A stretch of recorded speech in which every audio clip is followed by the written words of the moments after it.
put them into just one track. You have to go to college or you're a loser. That's very good. Diversity. We need more of that in our education system. From what I can see, this is where the rubber meets the road. This is a time now where people are just tired of the same old situation in our communities. Our schools are overrun not only with crime, but disinterest. Mm-hmm. And we need to get our children back on track of educating them and learning and teaching them that education is important. But we got to get them interested in going to school and obtaining those educational skills. Give them something that they actually want to learn instead Right. of have to learn.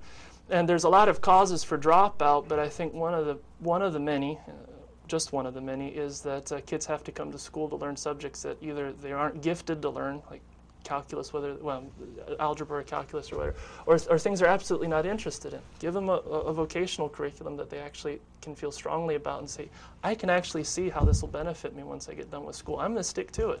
Right, right. This is very good.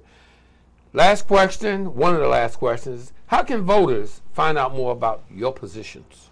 All right, this is where everyone should get a pencil and paper handy. First thing, easiest way is email.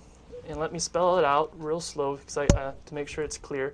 It's B as in boy, P as in Paul, A, T as in Tom, O, N as in Nancy, A as in Apple, at gmail.com. So BPATONA at gmail.com. My website is a long one. I use it as a free service from Google. It's sites, sites.google.com/site, SITE,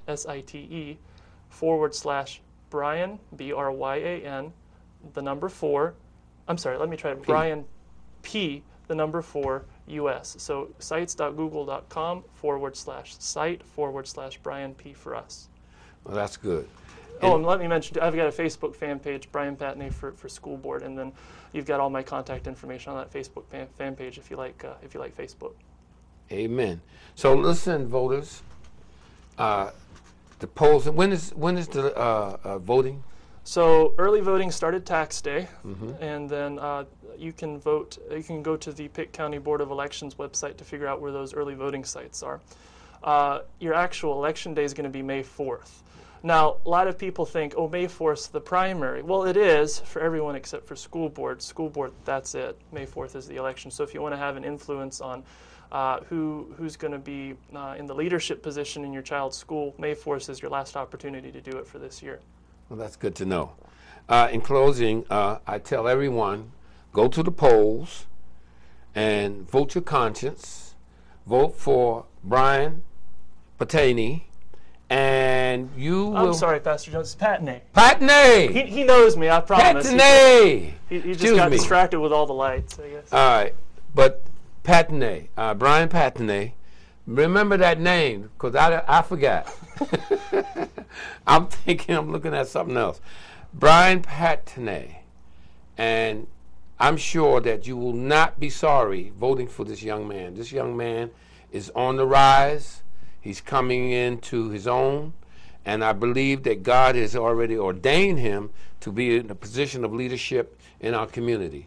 So go to the polls, vote go to the where is that now? The early voting? Early voting? Get that at, you can call the Board of Elections or go to their website. They've got all that information readily available for you, and would be very glad to help you find where you're supposed to vote. All right, that's our program for today. Thank you very much, Bryan, for coming by, and forgive me for saying your name wrong. And then just before we close, one more thing I should have mentioned earlier. This is my fault for not. I keep mentioning accountability, and somehow I feel like I kept saying that it's only the principals that should be accountable. I think number one, school board should be accountable. That's why, among other things, I'm in favor of the shorter school board term. Right now we've got 6 years. I'd like to see it reduced even to 2 years.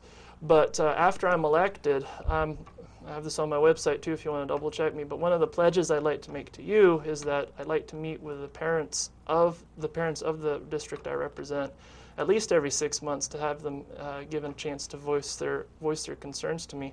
And then I want to be readily available to you after I'm elected too, so I can address whatever concerns you have that you can't get fixed going through the normal channels.